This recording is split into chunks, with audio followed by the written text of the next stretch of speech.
My daughter looked me in the eye and said, "Dad, you need to leave. This house is ours now. Go find somewhere else, anywhere but here." As I closed the door behind me, suitcase in hand, I wasn't defeated. I was quietly planning. In 1 week, everything they took from me would come crashing down, and they would finally understand what it means to lose a home. My hands trembled slightly as I set the dining table, laying out silverware atop the old linen placemats Marian had picked out decades ago. The late afternoon sunlight streamed through the kitchen window, turning the dust in the air to gold. I'd spent the day preparing, vacuuming, dusting, scrubbing every surface until the house smelled clean and new, as if the past might be washed away with enough lemon polish. Olivia hadn't called in months, but her voice on the phone that morning had been soft, almost hopeful. "We're coming over tonight, Dad. All of us," she said, her words wrapped in a formality I tried not to question. I clung to that hope, letting it spark life into a house that had felt like a mausoleum since Marian's passing. On the counter, I arranged a bouquet of daffodils, Olivia's favorite since childhood, when she used to pick wildflowers along the creek behind our old house. I remembered her tiny hands clutching stems, Marian laughing as Olivia insisted on cramming the flowers into a juice glass. The memory was so vivid I paused, letting it expand and fill the quiet. I checked the roast in the oven and caught my reflection in the microwave door. My hair was more gray than brown now, lines carved deep around my mouth and eyes. But tonight I wore the blue shirt Marian always said made me look younger. "You'll always be handsome to me," she'd written once in a note I kept folded in my wallet. Sometimes, late at night, I read it just to hear her voice in my mind. I drifted from room to room, straightening picture frames, fluffing cushions. Everything had to be perfect for Olivia, for my daughter, for the family she'd built. Maybe tonight, I thought, things would finally begin to heal. Maybe the house would feel less empty, less haunted. In the living room, I ran my fingers along the spines of old photo albums. One fell open to a page from Olivia's 5th birthday, her face smeared with chocolate cake, Marian's arm wrapped around my waist. I closed the album quickly, heart pinching with a familiar ache. There was a time when laughter had filled these rooms, when every day felt like the start of something new. Now I moved with careful precision, the product of a lifetime spent designing buildings to withstand storms. Tonight, I was building something less tangible, but just as important. A bridge back to my own daughter. The clock on the wall ticked closer to 7. Outside, the sky deepened from gold to blue, and the shadows stretched long across the lawn. I lit the candles on the dining table, their warm glow chasing away the gathering dusk. A pair of headlights swept across the driveway, then the crunch of tires on gravel. My heart leapt, hopeful, nervous. I smoothed my shirt and ran my hands through my hair, rehearsing what I'd say. "Welcome home. I've missed you. You're safe here." As the front door opened, the familiar voices I'd ached to hear filled the entryway, but the tone was different. Cool, clipped, businesslike. Olivia led the way, her face unreadable, followed by Ethan and his parents, Gerald and Diana Carter. They paused, surveying the house as if assessing a property rather than returning to a family home. Something in the air shifted. My smile faltered for just a moment, but I forced it back, telling myself it was only nerves. After all, tonight was supposed to be the start of something better. Olivia crossed the threshold first, her heels clicking sharply against the hardwood floors. She didn't glance at the daffodils on the counter or the candles flickering on the table.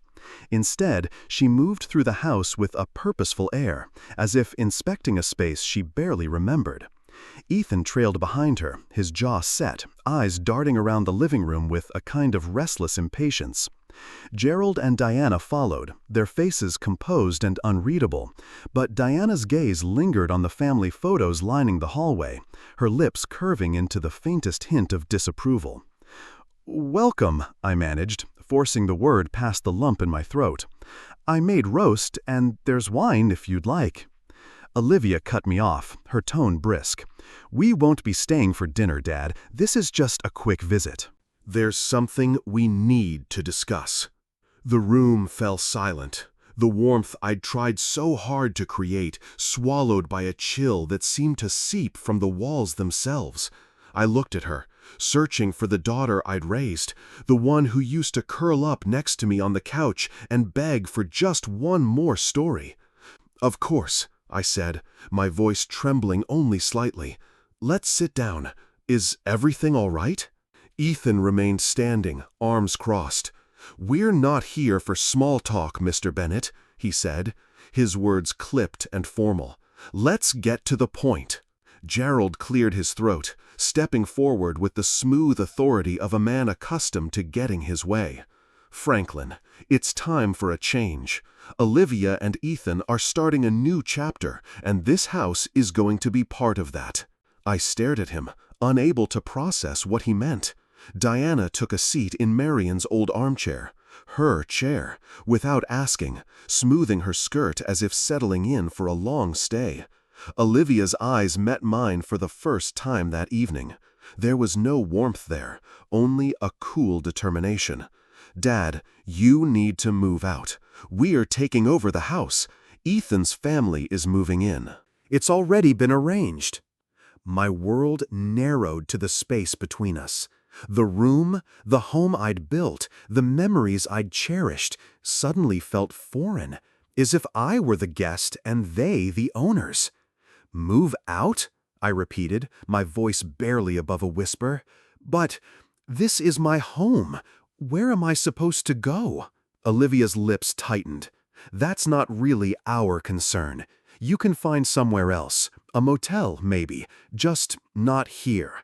The words struck harder than I'd imagined possible. For a moment, I couldn't breathe. I looked around at the faces in the room, searching for a trace of the family I'd loved, but found only strangers. Memories surged. Olivia as a little girl, running down the hallway in pajamas. Marion's laughter echoing from the kitchen. I gripped the back of a chair to steady myself, fighting the urge to plead or protest. Instead, I straightened my shoulders. "All right," I said quietly. "I'll pack my things." They seemed surprised by my lack of resistance. Ethan's eyes narrowed, as if waiting for me to break down. Gerald exchanged a glance with Diana, who only adjusted a pillow and stared out the window. I walked to the hall closet, hands moving automatically, mind racing with 1,000 emotions, pain, confusion, disbelief. But beneath it all, a new sensation flickered to life: resolve. As I zipped my suitcase and gathered a few essentials, my wallet, a framed photo of Marion, the note she'd written so long ago, I caught Olivia watching me from the doorway. For a second, her expression softened, but the moment passed. She turned away, disappearing into the living room. With my suitcase in hand, I paused by the front door, taking in the house one last time. The walls, the photos, the flowers, everything I'd built and loved. My voice was steady as I said, "Goodbye, Olivia." There was no answer. I stepped outside into the chill of the evening, closing the door gently behind me. As the lock clicked, I allowed myself a small, almost imperceptible smile. This was not defeat. This was the beginning. The neon sign outside the Maplewood Motel buzzed in the darkness, painting the parking lot in sickly green and red. I carried my suitcase across the cracked asphalt, the wheels rattling like old bones. The front desk clerk barely looked up as I handed over my ID and cash, a tired, impersonal exchange that made me feel even more invisible. Room 12 smelled of stale air and cheap cleaner. The bedspread was scratchy. The lamp flickered when I turned it on. I set my suitcase at the foot of the bed and sat, shoulders slumped, the weight of the evening settling into my bones. For a moment, I just listened to the hum of the vending machines outside, the distant sound of cars on the highway. I pulled Marion's photograph from my bag, the edges worn soft from years of handling. Her smile was as warm as I remembered, gentle, knowing, always a little mischievous. I set the picture on the nightstand and sat beside it, letting my hand rest on the frame. Grief, fresh and raw, washed over me. It wasn't just the loss of my home, it was the echo of every loss I'd ever carried. I opened my wallet and unfolded the note Marion had written so long ago, the one she'd tucked into my lunch on an ordinary Tuesday. "You'll always be my home, Franklin, no matter where you go." I read the words twice, then a third time, the paper trembling in my hands. My mind drifted to Olivia, 5 years old, running through the sprinkler in the backyard, shrieking with laughter as Marion chased her with a towel. I remembered the way Olivia would climb into my lap after a nightmare, her small fingers curling into my shirt, whispering, "Don't leave me, Daddy." How had we come to this? What had I missed? I replayed every argument, every moment I'd been too tired or distracted to listen, wondering if I could have changed the outcome. The night stretched on, thick with silence. I stared at the ceiling, haunted by memories and regrets. I wanted to rage, to weep, to call Olivia and beg her to let me come home. But pride and something deeper kept me still. Somewhere after midnight, I found myself reaching for the pen and notepad on the nightstand, scribbling lists the way I always had when life felt unmanageable. Find a new place to stay, secure finances, assess legal options, investigate Carter family vulnerabilities. The last item gave me pause. It was clinical, cold, not like me, or maybe exactly like the man I'd become after so much loss. I placed Marion's photo beside the list, as if she could see it, as if she could offer counsel. "What would you do?" I whispered into the dark. Her voice, alive only in memory, seemed to answer. "Justice, not vengeance. Build, don't destroy." But tonight, I wasn't sure I knew the difference. Sleep came in fits, broken by dreams of laughter echoing down empty hallways, of Olivia's voice calling for me, fading with each step I took away from home. When morning finally crept through the dingy curtains, I sat up slowly, my heart bruised but still beating. I read Marion's note one last time, then folded it carefully and returned it to my wallet. Enough. I had spent a lifetime designing solutions, fixing what others broke. I would not let this be the end of my story. Today I would begin again. With the same precision I once brought to blueprints and buildings, I would reclaim what was mine. I parked my car 2 blocks away from the house that used to be mine, blending in beneath a maple tree heavy with new leaves. From this distance, the old place looked the same. White siding washed clean by spring rain, Marion's rose bushes bursting with color along the front walk. But I knew better. The soul of the house had shifted. Through my windshield, I watched as Ethan emerged onto the porch, phone pressed to his ear, pacing back and forth with a nervous energy. He wore a pressed shirt and expensive watch, but there was a frantic edge to his movements that hadn't been there before. Olivia wasn't with him. I wondered if she was inside, already feeling the strain of a house that wasn't truly a home. I scribbled notes in a small black notebook, the kind I'd used for decades to keep track of blueprints and punch lists. Ethan, 8:15 a.m., leaves for work, returns by noon. Restless, phone calls, agitated. A tap on my window startled me. I looked up to see Mrs. Patterson, my old neighbor, peering in with concern. Her hair was pulled back in a tight bun, and she clutched a paper bag of groceries to her chest. "Franklin," she said, voice low and gentle, "is everything all right? Haven't seen you around lately." I forced a smile, rolling down the window. "Just running errands," I lied, glancing at the house. "How are things on Maple Street?" She hesitated, glancing toward my old home. "Not the same since you left. Olivia barely says hello these days. And that husband of hers, well, let's just say he doesn't seem settled. I saw him arguing with someone in the driveway last night. Loud voices. Didn't seem right." Her words tightened the knot in my stomach. I thanked her, promising to drop by for coffee soon, then watched as she disappeared down the sidewalk, her concern lingering in the air. I waited until Ethan left in his car, then circled the block on foot, careful to stay unnoticed. From across the street, I saw Olivia standing at the window, arms wrapped around herself, staring out as if searching for something, someone that wasn't there. My heart twisted. I wanted to run to her, to knock on the door and demand an explanation, but I held myself back. This was not the time for confrontation. Instead, I followed Ethan downtown, keeping my distance. He parked near a busy office building, but instead of going inside, he slipped into a cafe on the corner. I watched from behind a newspaper as he sat down with a woman I didn't recognize. Young, well-dressed, her laughter sharp and easy. Ethan leaned in close, their conversation animated and private. When she touched his hand, my stomach dropped. I took out my phone and snapped a photo, hands steady despite the tremor of anger and disappointment running through me. Evidence, not just suspicion, but proof. Back in my car, I sat in silence, the weight of what I'd seen pressing down hard. I thought of Marion, of the way she'd always believed in forgiveness, in second chances. But this was betrayal on top of betrayal. I drove back to the motel, printing the photo and slipping it into my notebook. The first piece of the puzzle. I would build my case brick by brick, the way I'd build homes all my life. But this time, the foundation would be justice. Outside, the wind picked up, rattling the windows. A storm was coming, and for the first time since leaving my house, I felt ready. The next day, I sat in my motel room, laptop open, bank account details glowing on the screen.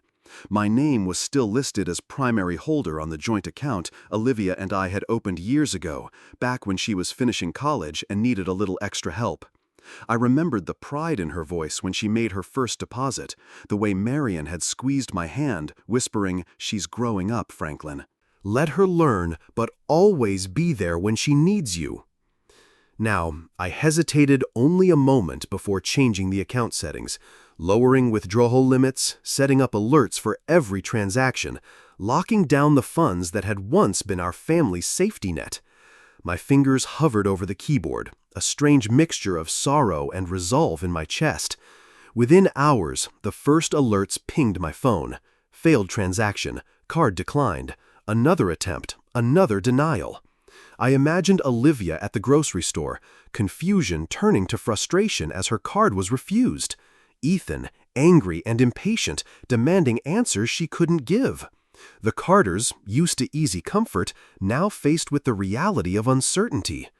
I watched from my parked car as Olivia stormed out of the house, phone pressed to her ear, voice tight with panic. I didn't have to answer to know what she'd say.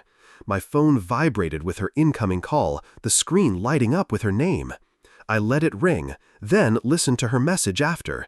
"Dad, there's something wrong with the account. I can't pay for groceries. The mortgage is due, and the bank says you changed the access. Please call me back." "This has to be a mistake." Her voice cracked on the last word. I closed my eyes, remembering the little girl who once trusted me with every worry, who used to believe I could fix anything.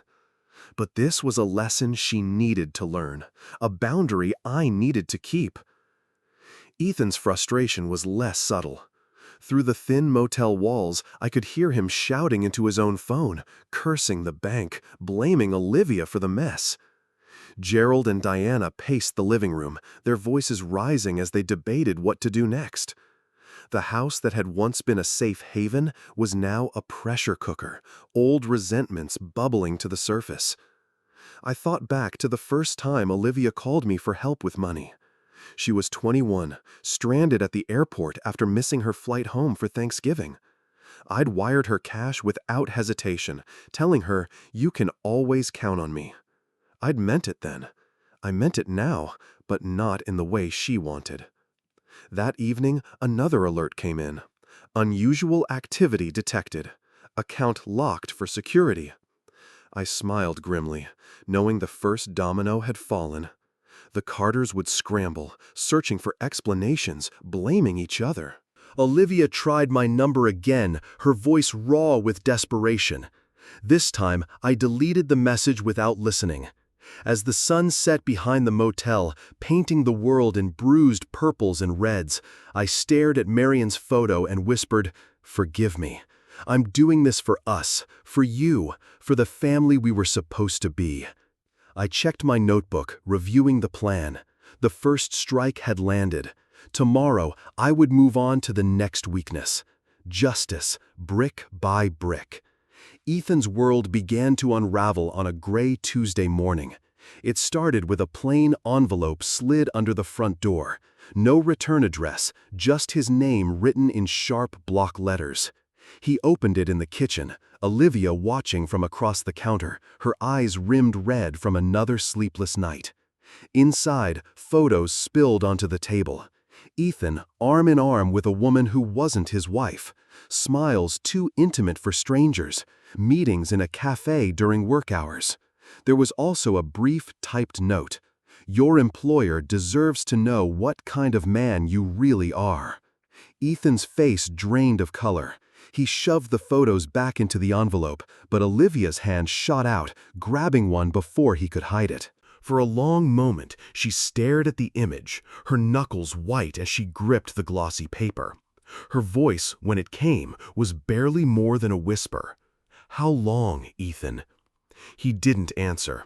Instead, he snatched his coat and stormed out the door, leaving Olivia alone with the evidence of betrayal.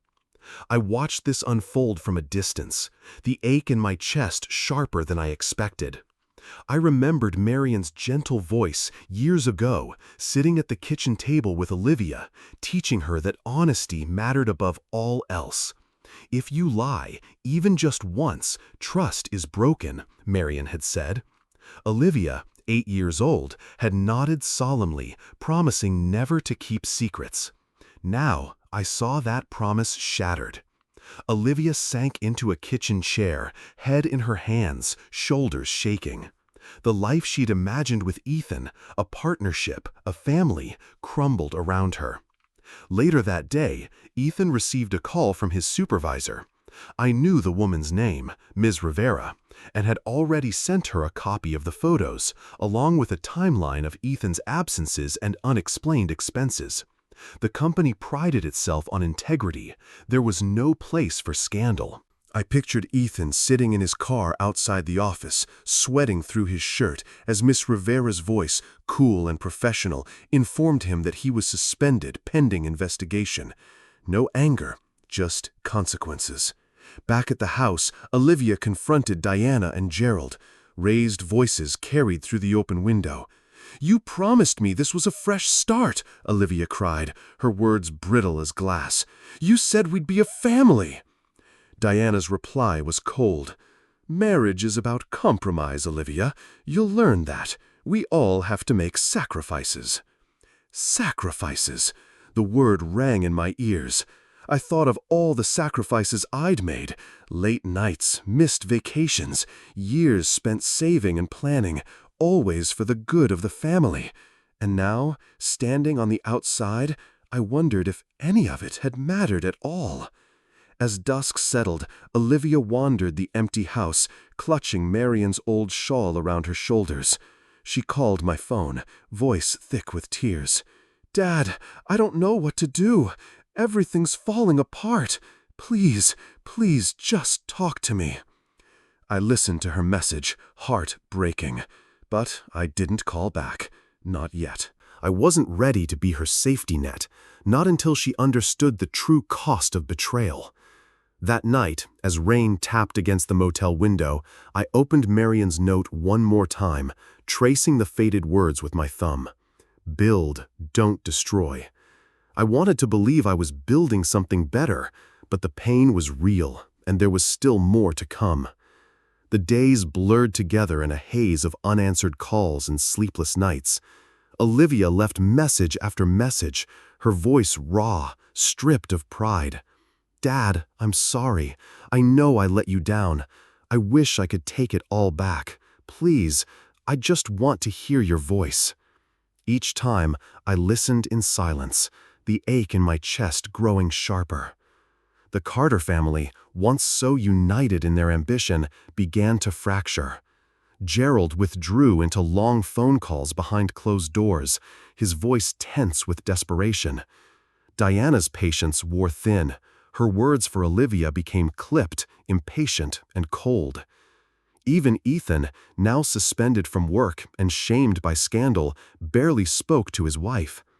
The walls of my old home, once filled with laughter and love, echoed with accusations and regret.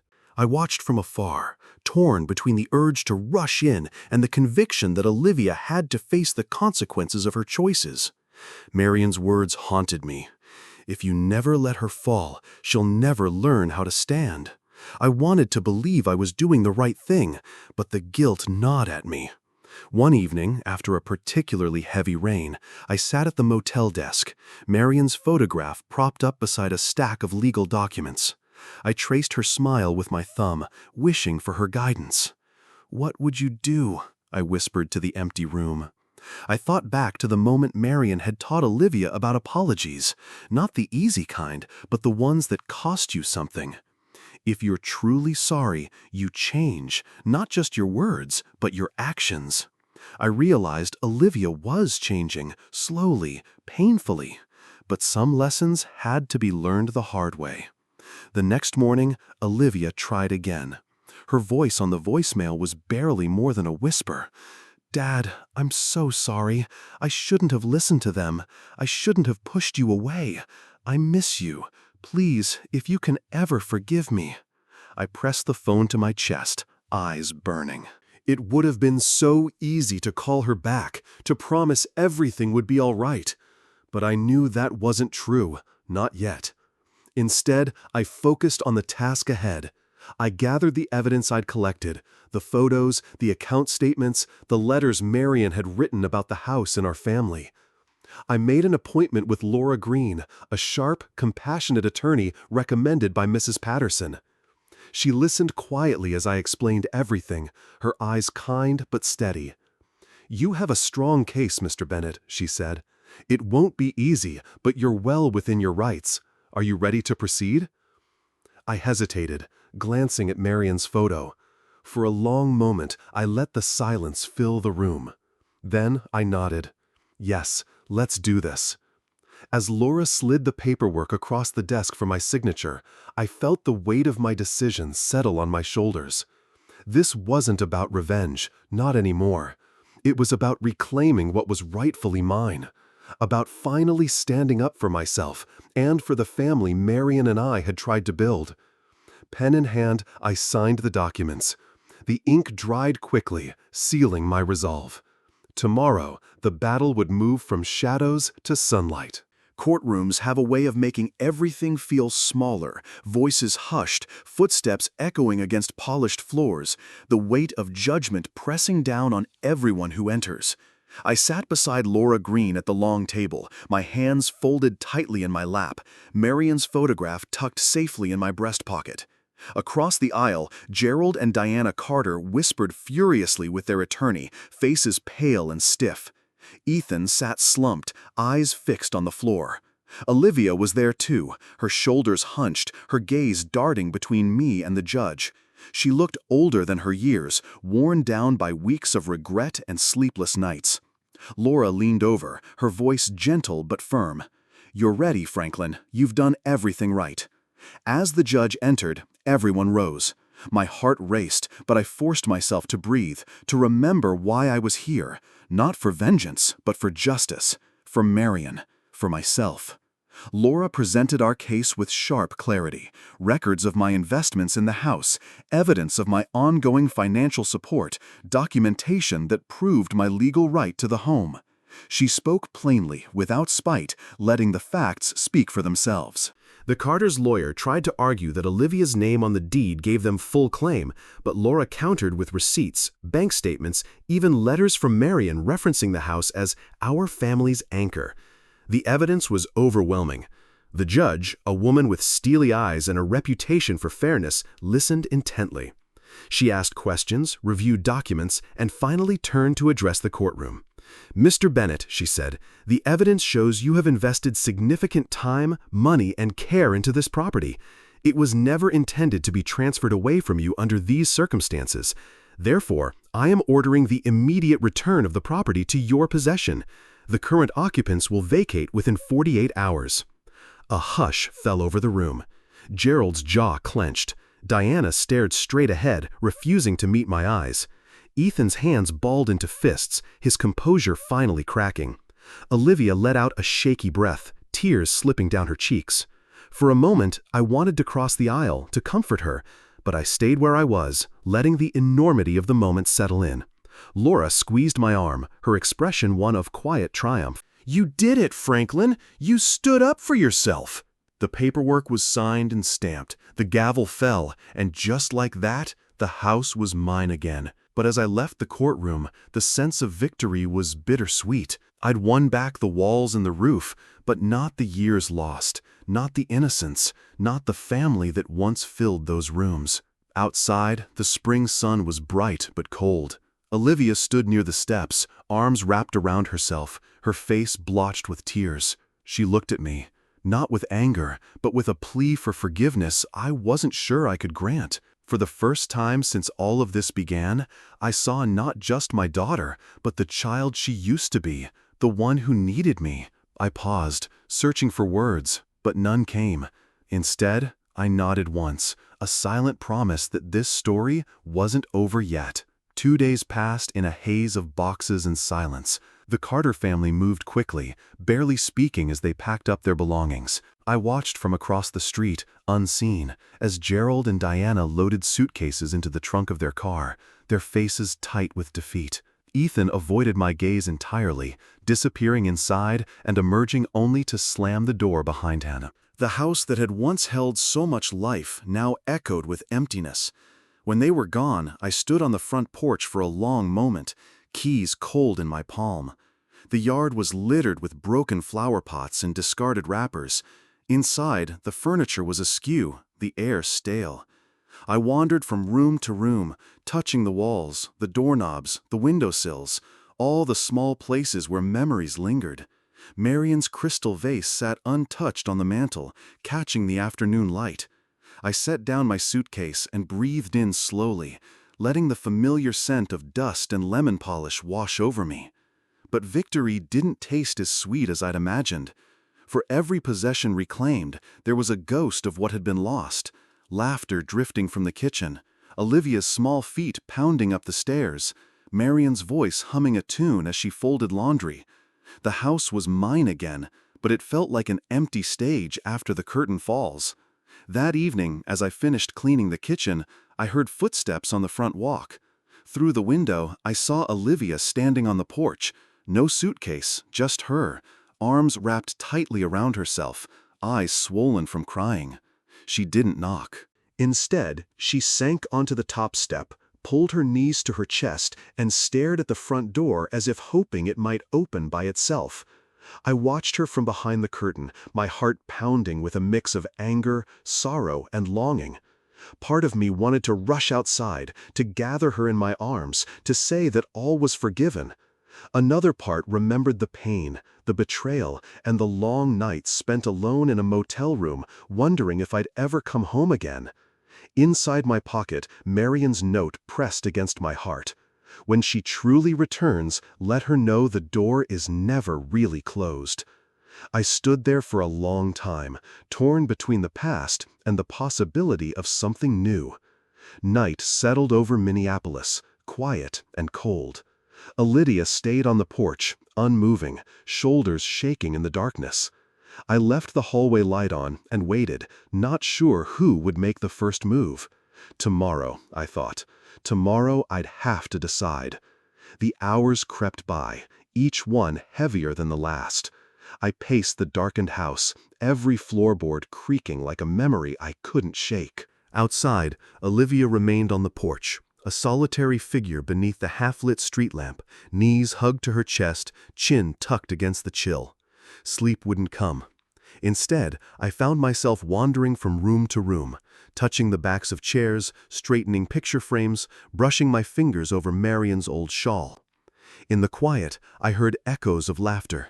Olivia, 5 years old, racing down the hallway, her voice ringing out, "Daddy, catch me!" Marion's gentle reply, "Don't let her slip away, Franklin, not ever." I sat at the kitchen table, Marion's note spread before me, her words worn but enduring. When your heart is broken, build a bridge, not a wall. I read it aloud, voice cracking in the empty room. I'd built so many walls these past weeks, around myself, around my grief, around the pain of betrayal. Now, with Olivia just steps away, I wondered if I had the courage to tear them down. Dawn finally broke, pale light seeping through the curtains. I stood at the door, hand on the knob, listening to the silence beyond. Then, quietly, I opened it. Olivia startled, blinking against the morning light. Her face was streaked with tears, eyes rimmed red. For a long moment, neither of us spoke. The distance between us felt insurmountable, a chasm carved by hurt and pride. "I'm sorry, Dad."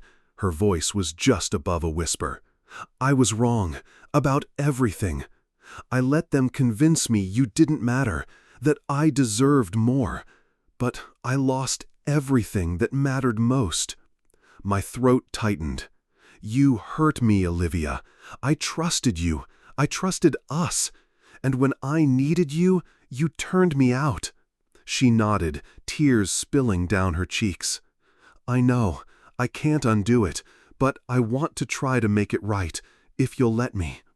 For a moment, I saw the little girl she used to be, the one who clung to my hand after a nightmare, who believed her father could fix anything. I stepped forward, arms open, and she fell into my embrace, sobbing against my shoulder. We stood there for a long time, letting the morning sun warm us, letting forgiveness begin its slow, careful work. When we finally parted, Olivia reached into her bag and pressed an envelope into my hand. "I found this in Marion's things. I think it's for you." Inside was a letter, Marion's handwriting looping across the page. "Franklin, families break and mend, sometimes more than once. But love is the home we always return to. Be gentle with her and with yourself." I closed my eyes, Marion's words settling over me like a blessing. I looked at Olivia and managed a small, trembling smile. "Let's go inside," I said. "We'll start again, one step at a time." Morning sunlight spilled across the kitchen floor, warm and forgiving. For the first time in months, the house felt alive, full of quiet movement, the clink of dishes in the sink, the low murmur of voices that didn't feel strained or sharp.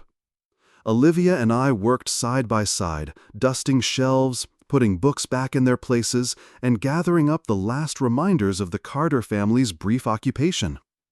We moved in a gentle rhythm, pausing now and then to share memories. A joke about Marion's obsession with organization, the story of how Olivia once tried to bake cookies and nearly set the oven on fire. In the backyard, we knelt together in Marion's old garden bed, pulling weeds and planting new shoots where the roses had wilted. The earth was cool and damp under our hands, fragrant with promise. Olivia wiped a streak of dirt from her cheek and looked at me, eyes shining in the morning light. "I never thought I'd be here again," she said softly. "Not after everything I did." I pressed my hand over hers, steady and firm. "You're home. That's what matters. We don't have to forget the past, but we can build something better." We took a break on the porch, sharing coffee and the last of Marion's favorite cinnamon rolls, pulled from the freezer months ago and warmed in the oven. The sweetness lingered, filling the space between us with a kind of peace I'd thought was lost forever. After breakfast, Olivia found a box of letters Marion had written over the years, birthday notes, holiday wishes, gentle reminders tucked into coat pockets or slipped between the pages of books. We sat at the kitchen table, reading them aloud, sometimes laughing, sometimes wiping away tears. Each letter felt like a small bridge, spanning the distance that had grown between us. "I'm so sorry, Dad," Olivia said, voice trembling. "I can't promise I'll never make mistakes again, but I want to try. I want to be someone you can trust." I looked at her, really looked, and saw not just the woman she'd become, but the girl who still needed her father's love. "Trust takes time," I said, "but I believe in us. I always have." For the first time in what felt like a lifetime, I laughed, a deep, unguarded sound that filled the kitchen and startled the sadness away. Olivia laughed too, and in that moment the house was truly ours again. Evening settled softly over the house, painting the kitchen in gold and rose. Olivia and I shared a quiet dinner, simple food, warm conversation, the kind of peace that had once seemed impossible. I watched her laugh at a memory from childhood, her face lit with hope instead of regret. For the first time in a long while, I saw the future as something we could shape together, not simply endure. After we cleared the dishes, we sat on the porch, listening to the hum of crickets and the distant sound of children playing down the street. Olivia spoke of looking for a new job, of wanting to rebuild her life and earn back the trust she'd lost. I listened, offering advice when she asked, but mostly just being there, father and daughter, side by side. Inside, Marion's letters rested in a neat stack on the table. Her voice lingered in every room, a gentle reminder that forgiveness isn't a single act, but a choice made again and again. I realized that the fight for this house had never really been about walls or windows. It was about holding on to what truly matters. Marion had built our family on that foundation, and now, brick by careful brick, Olivia and I were building again. Before bed, I sat at my old desk and took out a fresh sheet of paper. The words came easily, shaped by all we'd been through. Olivia, no matter what happened, this will always be your home.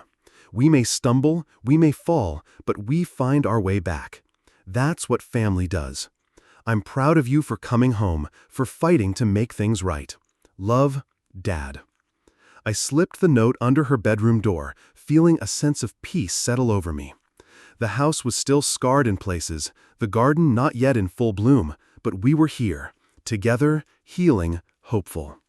Outside, the stars blinked awake above Minneapolis. I stood at the window, Marion's words echoing in my heart. Love is the home we always return to. I knew now that I'd done the right thing, not just by taking a stand, but by opening the door when it mattered most. Tomorrow, Olivia and I would plant new roses. We would laugh and remember and forgive. We would keep building, one day at a time. Sometimes the hardest battles we fight are not against others, but within ourselves, between the urge for revenge and the quiet strength needed for forgiveness. Franklin's journey was never just about reclaiming a house. It was about rebuilding trust, dignity, and the bonds that make a family whole again. Life is full of moments when we break and must choose whether to wall ourselves off or build a bridge back to those we love. True healing takes humility, courage, and time. It means standing up for what's right, but also leaving the door open for those who truly wish to return. In the end, love and the willingness to forgive becomes the home we always return to, no matter how far we've wandered. As Franklin stood in his restored home, laughter echoing once again through the rooms, he knew every scar and every tear had been a part of the journey. The pain of betrayal was real, but so was the joy of reunion. In Olivia's eyes, he saw not just regret, but hope and the promise of new beginnings. Sometimes it's in the quiet moments, sharing coffee, planting roses, or simply sitting together in silence, where the greatest healing takes place. If this story touched your heart, please consider sharing your own thoughts or family experiences in the comments below. Don't forget to subscribe to our channel for more stories about love, loss, and the power of forgiveness. And if you know someone who needs a reminder that home is always waiting, share this video with them. Thank you for listening, and remember, every day is a chance to rebuild, forgive, and start again.